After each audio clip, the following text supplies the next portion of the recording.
There we go. We're on. So another interesting story from Todd this week. This is pretty cool. I was going into the gym, continuing the workout. I've been doing good, been dropping weight still, but going into the gym, and culturally, I'm sure y'all were raised the same way here.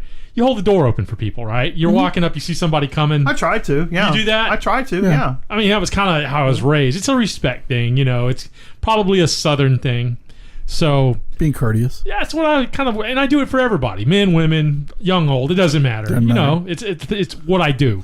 I do it because I don't like being in the doorway first. That's true too. I hate being the first one through the door. Yeah, I just do. I'm not that guy. I get it. So I'm walking into the gym, and here's this lady, and she's probably 15 years older than me, maybe. Okay. And so she's in workout clothes. She is. She's coming out. I'm going in. Okay. She's done. I'm going to hit it. And I grab the door and I open it for her. And she looks at me and she backs off the door and she goes, no. And I'm like, no, ma'am, I insist, please. Again, it's what I do. I want you to owe me. No, that's not it. No. Graham, always got to make me the villain, Graham, I swear. So I'm holding the door and then she's like, no. And I'm like, no, ma'am, I insist. So she stands there for another minute. She goes, just like this. I'm not kidding you. I'm making a political statement. Until men and women get equal pay, and at that point, it trails off in my head. I can't listen to it. You're kidding. No. Straight words out of her mouth. Wow. So all I'm hearing at this point afterwards is blah, blah, blah, blah. Yeah, exactly. The Wah, Charlie wah, Brown wah. theme kicks in, right? And I'm thinking, oh my God. So y'all know me, no poker face whatsoever, right? So I'm sure I've got the who the fuck just farted look on my face. I have a question though. Does she have an emotional support pet of any kind? None. She needed one. Yeah, like a cheetah maybe? Yeah. I was thinking, ma'am, I want mustard on that sandwich. That would have been perfect, Grandma. I wasn't quite that fast. But are you here to do the laundry, Hazel? Oh my God. That would have been perfect. I should have had you guys there with me. So damn, she's standing there, blah blah blah, and I've got the look on my face, like, oh, sure. So she takes offense to the look on my face because I haven't said anything other to her than I insist, right? Mm-hmm. So I'm sure I've got the look on my face, and she goes, well, you must be one of those Trump voters. She's like, I know you type of Nazis. And she actually called me the Nazi, the N-word. The N-word dropped from her mouth. And I'm bitch, this is the look of toxic masculinity. I couldn't believe it, man. It actually came out of her mouth. She called me a Nazi. So I cut her off. I've had enough. She's standing in the door, and now Todd's reached his threshold, which is, from on to off. Right. So I look at her and I say, ma'am, stop. I said, look, let me go ahead and just thank you for not taking advantage of my courtesy. And I actually kept it under control this time. Thank you for not taking advantage of my courtesy, because you're obviously undeserving of it. I would say good day to you, but fuck you seems more appropriate. And I pushed right past her, dude. Went right into the gym. Wow. The dude behind the counter was like, what was that? I explained it to him, and he's like, oh, dude, we've had problems with her. She gives all kinds of patrons in here problems. She's like, we'll put it on Fox News on the TVs and we have to turn it off. She freaks out. First thing that popped in my head was that freaking Wilder Van. I say good day, sir. I said good day, sir. Oh yeah, Wilderama in that '70s show. Yeah, I said good day. I was pretty clear. I enunciated loud enough for the guy behind the desk to go, oh, whoa. Because when I got to the desk, he was like, what the hell, dude? And I'm like, he's like, oh, her. He's like, yeah, we've dealt with her before.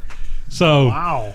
Yeah, you got all kinds in the world that go around out there. I see that a lot. My biggest peeve is when you hold the door and they don't thank you for it. I mean, that's, it's funny because when you hold the door for somebody and, I say, oh, thanks, I appreciate that. Yeah.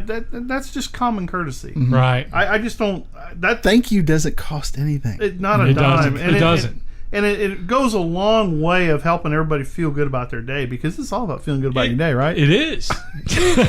When you don't have an emotional support cobra like Graham. I think it's funny that lady actually led with "you're a Nazi." Yeah, I couldn't believe it. It was literally 2 minutes into the conversation. It was all from a look on my face. So I meant to tell you that swastika tattoo on your forehead, the Charles Manson thing. Yeah, Chuck. I'm sorry, I'm wearing the Chuck mark on my head there. Yeah, you really need to ditch that look because it does draw attention. Yeah.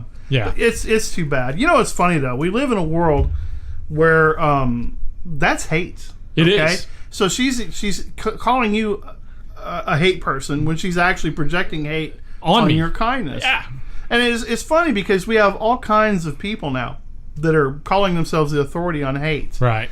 There's even a hate spreadsheet out there. Did y'all know that? Yeah, I've seen this. There is a spreadsheet now that your social media provider has. Okay. Yeah. Hey, see, he's with us. Welcome back, Graham. Yeah, you gotta nudge him every once in a while, wake him up.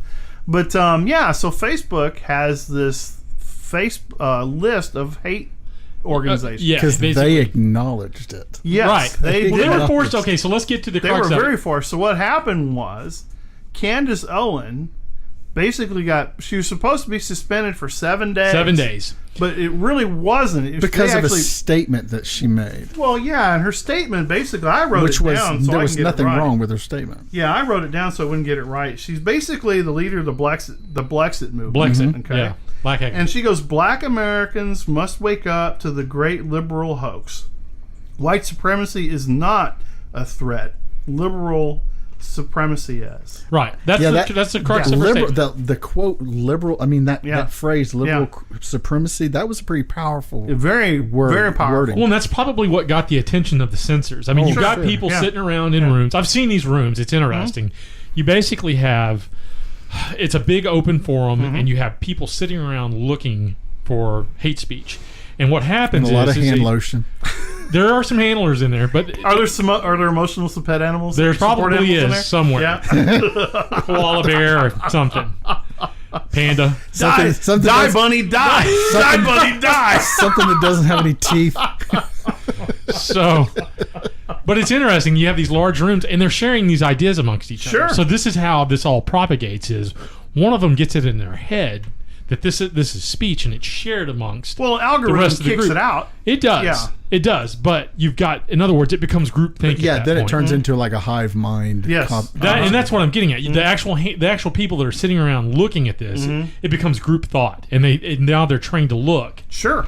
At certain keywords that are not hate, but now in their head that it is. Everybody raise your hand. If you have a subjective, right? Basically, you have a very subjective term as to what hate actually is. Kind of like in the Roman days. Yeah. Where you had thumbs up, he lives, the gladiator days, thumbs down, she dies. Very subjective, just depends on the crowd. Yeah. It's exactly what it is. And that's the sad thing about that type of censorship. Well, and it's been going on Facebook for a while now. I mean, this isn't the first time we've heard of it. We've talked about all the instances in the past. To the same bullshit. Well, yeah. I mean, they're almost all sharing the same head. I mean, they're sharing the same talking points. What I think is really funny with Candace Owens was when she got popped, she actually complained to the president. She did. The president had this hotline established that said if you felt like you were unfairly treated by Facebook or any other social media, please contact us. Right. So it was really funny because it turned into a quite a big deal. I'm looking up a statistic here while the thing is they had so when they targeted her, I don't think that they counted on her having quite the audience that she did because that's where the backlash came from, was her audience. Because the moment the moment people realized what the hell was going on, and all of a sudden Facebook starts getting all these fuck you notifications about what they've done. Yeah. All of a sudden, they have to kind of crawfish. Because she went through Twitter to the president, which went everywhere. Yeah. Basically said, Mr. President, my Facebook has been suspended for 7 days for posting that white supremacy is not a threat to Black America as much as father absence and liberal policies that incentivize it are. And so she really, so she went to the big cheese over this. And what was really funny is that after all the backlash from all of her fans and supporters, I didn't read anywhere where Trump contacted anybody or any of the people did. It was the grassroots following that she had that got a hold of Facebook.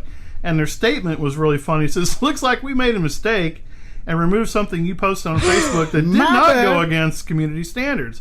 We want to apologize and let you know that we've restored your content and removed any blocks on your account related to this incorrect action. Well, and think about what the words that they use right there. It's interesting. Community standards. Yeah. I can couch anything I want under community standards. Yeah. You know what I mean? Yeah. So that way they don't label you. The label's not so subjective that it's hate, they can just say, well, it's not our standard. Well, it's funny because you were talking about the standard, and what they did was when they started doing digging, they found an internal Facebook communication that showed that they maintain an internal list of hate agents. Right, hate agents. Which included Owens. Exactly. She was on that list. I'm sure Michelle Malkin. Let's go back through the past here. Right. We've had Michelle Malkin on it. And it started with Diamond. What's their names? Diamond and Silk. Diamond and Silk. Yeah. That's really who got this ball rolling. Again, it's funny that they're attacking minorities. If you really look at it, who they're going after the strongest are the minorities, which tells you that's probably making the greatest impact on the philosophy that they're trying to get out there. Well, it actually hurts their cause more than anything. That's what I mean. You're turning a tide now that's not going to stop. Right. Because they went after Jones, went after Paul Joseph Watson, Laura Loomer, Milo Yiannopoulos, and Louis Farrakhan. And what's really funny is that they have not said anything about those people. Now, honestly, Owen, see, the thing about Owen is she's an anomaly. Yeah. She's a very intelligent, well-spoken, respectful, hits you in the face with facts while she's smiling. Yeah. And I honestly think she's leading edge for a generation of people to come moving forward, because she speaks from an extremely well-educated background. Very, very intelligent. And she's not an activist it's funny because she's almost forced into the role. Yes, she has been. She's not the kind of I don't get the impression that she wants you to remember her name. No. She wants the idea, the campaign, whatever the mission is, that's what you need to remember. And I think that's what Facebook run up against. It was a huge, I mean, if you look at it, it's a huge victory. Yeah. Oh, yeah. For freedom of speech in that sense, because you see the way they backed out of it. Oh, they totally crawfished. We made a mistake. And so, it's when you start looking at people's behavior in public, like the lady you encountered at the very beginning, it gets spun up by this kind of bullshit. Yeah. Okay? But nobody ever responds to the recension of these things. Like, my bad, you're not a Nazi. Yeah, exactly. You don't have I'd never get that out of that woman. We know that. I think she's mentally unstable. Obviously. I mean, it's a proven fact that liberalism is a mental disorder. We've talked on multiple subjects over the life of this podcast about how they contradict themselves. Right. They contradict common sense, and then they expose their own lunacy. Look at it in this instance. Everybody that they went after in these instances, Michelle Malkin, non-white, female. Candace Owens, another black. Brilliant young lady, by the way. Exactly. Yiannopoulos, homossexual male. Yeah. I mean, again, who they're attacking is the minority groups that they allegedly are supposedly trying to protect. Right. That's the real irony in all this, and it's hysterical to watch. And when you look at Facebook and you look at like you talked about earlier, that little think tank or that hive mentality where the buzz gets started. Yes. And the next thing you know, it starts feeding information into it that's supposed. Yeah. But you separate these fact checked. But you separate these people from these groups. These specialty groups like the homosexual community or the black community or whatever, by labeling those people that are of these. That's exactly why they do what they do. You call them outliers. Yeah. That way you call them outliers. That way you can't associate them with these groups. So it's funny when you were saying that. It just made me think. When you look at civil rights movements or just rights movements in itself, you just named every one of them that had to break ground to get respect for their causes. Sure. Right. And what's funny about it is they've all been used by extremist liberals for a political agenda that now doesn't fit. Yes. You know what I mean? That's why they do what they do. They can't have it. That's what I think is funny about that liberal supremacy that she talked about earlier. Because I watched the thing this morning. I didn't watch the full context of the Pelosi the press conference this morning. And it was really, they're supposed to meet about infrastructure issues with the president. And for some reason, that meeting didn't go well. He walked off that meeting. Well, yeah, because she stood up there and basically said, it's a cover-up. Right. I mean, 5 minutes before she walks into that meeting, she basically said, the president's involved in a cover-up. Right.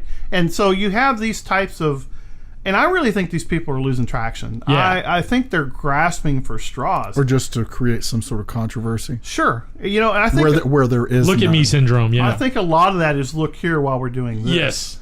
And I think that's where I think Facebook runs a big interference game for them. Yeah. Because by creating these little distractions about taking people off of a platform because of a community, a very loose, they say it's not loose, but it's loose. It's based on ideology. Right. It's not based on decency. It's not based on constitutional right of freedom of speech, because the whole premise is if you publish it and it has traction, then people will follow it. If it's bullshit, they typically don't. And they're deciding who gets to do that or not. The best part of her comment in all of this is it's its own self-fulfilling prophecy. Right. What she said it was actually took place on the comment itself. Sure. The thing that freaking surprises me is if you just look at just the American public, that anybody who uses Facebook will, in essence, they're okay with this company sort of in a way removing your First Amendment right by, okay, whatever, you may have an unpopular point of view on something. Because it doesn't coincide with their views on things, they can take your view and say, you know what, that's against community standards. I am not going to let you stand on my soapbox and convey this message out and spread your hate. Whatever that is. So I saw a good argument on that the other day, and they were talking about, so what if Facebook started deleting these types of conversations? Facebook would be sparsely populated. It would. I mean, at some point you run out of people that you can sell stuff to. Their concern, that's exactly it. Their concern is that the conservative format or the footprint on Facebook is bigger than they thought. Yeah. It's a lot bigger than they thought. And so what ends up happening is that you have to almost shut it completely down and reinvent something new. They're trying to figure out how to salvage it because they got so much money in it. Yeah, exactly. There's a lot of capital tied up. So there's they take a lot of little shots and little hits, and it's up to you to fight back. It's basically the mentality on this thing. It's for you to fight back in order to get back on this format. And if you have enough followers, and this is what the Candace Owens story is going to be told, is that she had a gigantic herd of followers that literally ate them alive. And they used every card in the book: free speech, Constitution, powerful black woman is the one that really, I'm guarantee that's what hit the note. That was the dagger right there. Yeah. So if you have, and that's a bad thing in a way, because it tells you that without power and influence, you are at the mercy of these people. Yeah. And it's not the overwhelming public as much as it is the percentage of public. But if something, let's just say something happens to social media in general, and I mean on all the platforms, suddenly the thing that people go to the internet for suddenly is no longer there. Right. So for all the ideas and all the people out there that have, the next greatest idea or places where people congregate online, if those go away, all of those voices that have the ideas of, disrupting American thought or just disrupting world thought go away, and then all you have left is print. And print is, if you think that you're going to be able to go to some magazine or newspaper and have them print whatever it is that you want to say, that shit ain't happening. No, not at all. So, I don't know. I mean, to think that, I don't know, to think that format is that powerful really is disturbing in many ways. Social media? Yeah, social media for sure. And, when you're looking at what they can and cannot influence, do you really think that Facebook influences political movement?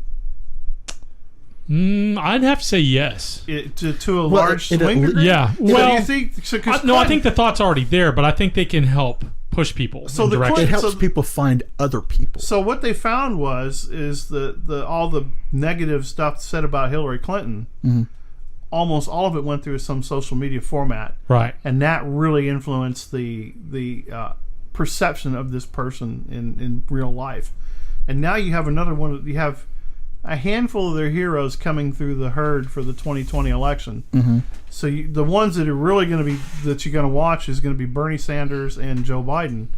Look at the hammering those two guys are taking right now. It's ugly. They are getting hammered. This one about his son's crack pipe in a rental car and the groping. How many grope memes and gifs have we seen now? Relentless. Groping is now part of the Biden DNA. It is, yeah. And so it is a big determining factor. Yeah. And they're trying to figure out how do we wrestle this thing. It is. I think they're looking for a way to really utilize it and use it for influence. That's really the end goal with them. We've got this cash tied up and we've got all this capital tied up in it. Yeah. How do we now use it to manipulate? That's really what it's going to boil down to, is how do we use it to manipulate people? Sure. So my greatest fear out of all this is you have social media taking the lead on this, and they're showing the rest of the industry how to do this with like the community standard thing, or you violated policy or whatever.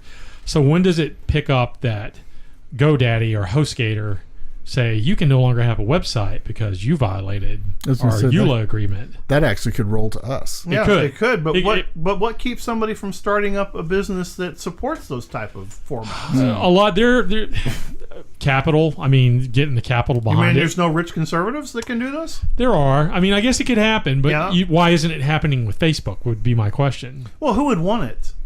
Honestly, who would want... So Facebook was the fluke. I'd be okay. Think about it. I'd captain that ship. Yeah. Yeah, I know, but it'd be interesting to see how that went, because... I think you've had some attempts at it. You've got MeWe and stuff like that that's out there. Yeah, and so when you look at...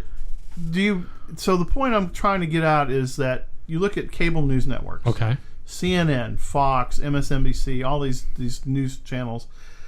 They're losing out massively to social media. Yeah. Just to what you said, as a news organization, they missed the boat by not creating a social organization within themselves. Yeah. You know, and what's funny is they do a lot of tag-along stuff. Yeah. So you see a lot of tweets, and you'll see a lot community of stuff. Yeah, a lot of posts that go through there. And they do, I think it's the same one. I think they're all the same. Yeah. I think these people sit there and they realize that, look, we're taking a hammering here. Let's go have a sit down with Zuckerberg. Exactly. And see what's going on here. And I think that you're seeing that. But I think what you're also finding is the opposition is the largest majority of the social media users. Okay. Because when you look at all the different varieties of hobbies and vocations and things that are out there that have Facebook groups, you know, like I'm on like 40 to 60 different groups. Cast iron cooking, beginner, food, all this stuff. Well, yeah, I'm just saying. I know the number's bigger, but you know, so you have all these people of different fabrics of this country. Yeah, you're more than the sum of your political idea. Yes, there you go. And that's kind of what's happening with this thing. And so I think that's where the majority is. Yeah. And I actually think that that's the three-headed monster they're afraid of. They don't know how to fight it because you can't unravel the two. They created this thing on a fluke. It caught, because a lot of people will say, well, Facebook is dead. Everybody's moved to Twitter and Instagram. Yeah. I don't think so. I don't think so either. I think they're trying to steer you, because with that other one, they can control how many characters you put out, and they have all kinds of crazy shit that they can do to keep you in check. Yeah. Facebook's a lot different, because I look at some stuff, like this morning there's a Thomas Jefferson page that comes out, and I'm waiting for those guys to get whacked any day. Yeah. Because they're just putting out all this insane shit.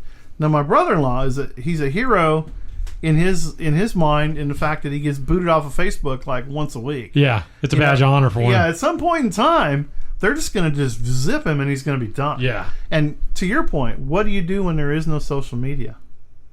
How do you vent? Most people use Facebook to vent. They do. I had a bad day, blah, blah, blah. We had a friend that got a ticket. Yeah. And he's like, hey, I haven't had a ticket. What do I do? It's like, no, you got a warning. You didn't get a ticket. So, Facebook has become the new Google in many ways. Yeah, so I don't really use it to vent. You don't, but a lot of people do. Yeah. A lot of people do. I mean, we were talking about a post the other day where somebody was talking about how it's dangerous to be putting out your personal life on these on these formats. And so you see things like abduction, and you see child predation going on and stuff like that. So you look at the aspect of this big gigantic bubble, this big blue bubble called Facebook, and how much influence that they actually throw around everything. Right. That it's just going to be too hard to shut it down. It's right. just not going to stop.